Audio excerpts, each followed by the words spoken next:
Plant FAQs. Drosera binata, forked sundew. As a passionate carnivorous plant enthusiast, I've spent quite a bit of time with Drosera binata, commonly known as the forked sundew.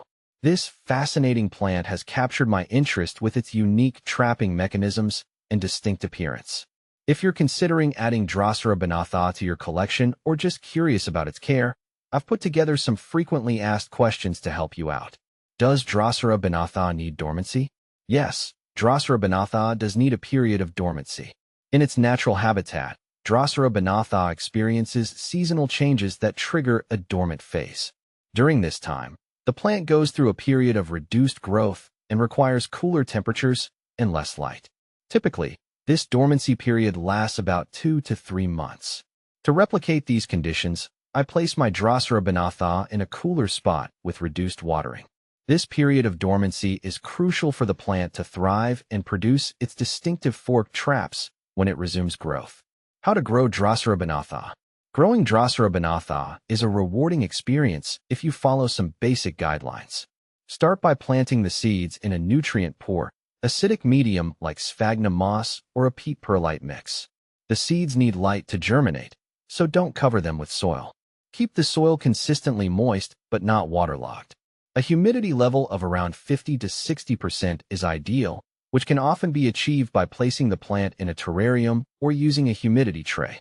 Drosera binata thrives in bright, indirect light. While it can handle some direct sunlight, too much can cause leaf burn. I find that placing the plant under fluorescent lights for about 12 to 16 hours a day works, well, if natural light is insufficient. How to repot Drosera binata.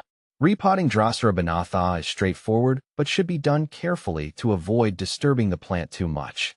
I usually repot in spring, right before or just as the plant is coming out of dormancy. Choose a container that's slightly larger than the current one, with good drainage holes. Gently remove the plant from its old pot, being careful not to damage the roots. Place it in the new pot with a fresh mixture of sphagnum moss and perlite or peat. Water thoroughly and keep the plant in a humid environment to help it adjust to its new home. What do Drosera binata eat? Drosera binata is an insectivorous plant that catches and consumes small insects and spiders. Its forked, sticky traps lure prey with their glistening tentacles. When an insect makes contact with these tentacles, the plant secretes digestive enzymes to break down the prey. Although Drosera binata can catch its own food, I occasionally supplement its diet with small insects like fruit flies if I notice it's not catching enough on its own. How to care for Drosera binata. Caring for Drosera binata involves a few key practices.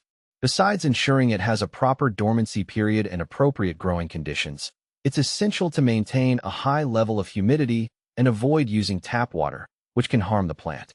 Instead, use distilled or rainwater to keep the soil moist. Regularly check for pests and remove any dead leaves or traps to keep the plant healthy. How to propagate Drosera binata. Propagating Drosera binata can be done through seeds or vegetative means.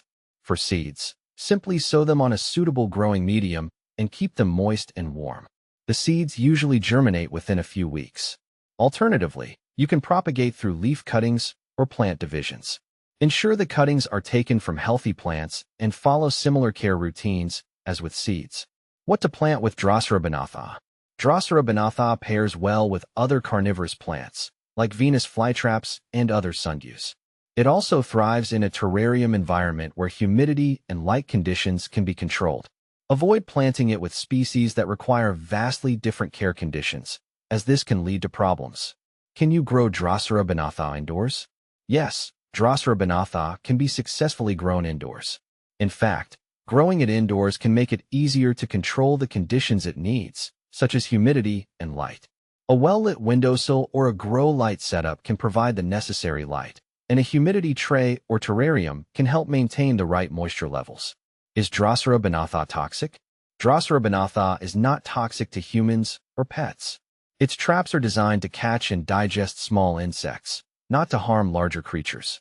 However, it's always a good idea to keep an eye on curious pets or young children to ensure they don't accidentally disturb the plant or ingest anything. Benefits of growing Drosera binata. Growing Drosera binata has several benefits. Besides being a unique and captivating plant, It helps manage pest populations by catching insects. It also serves as an interesting conversation piece and a great educational tool for learning about plant adaptations and ecosystems. Common problems with Drosera binata. One common issue with Drosera binata is fungal or bacterial infections, which can arise from overly damp conditions. Ensuring good air circulation and avoiding excessive watering can help prevent these problems. Another issue is nutrient deficiency, which can be managed by avoiding the use of fertilizers and sticking to a pure, acidic growing medium. Compare with other similar plants. Drosera binata is often compared to other sundews, like Drosera capensis and Drosera rotundifolia. While all these sundews are insectivorous and share some care similarities, Drosera binata is distinct for its forked traps and specific dormancy needs. Compared to the larger Venus flytrap, Drosera binata is generally easier to care for in terms of space and feeding requirements. I hope this guide provides you with a solid understanding of how to care for Drosera binata. Whether you're a seasoned plant enthusiast or a newcomer, this fascinating sundew can make a unique and rewarding addition to your collection.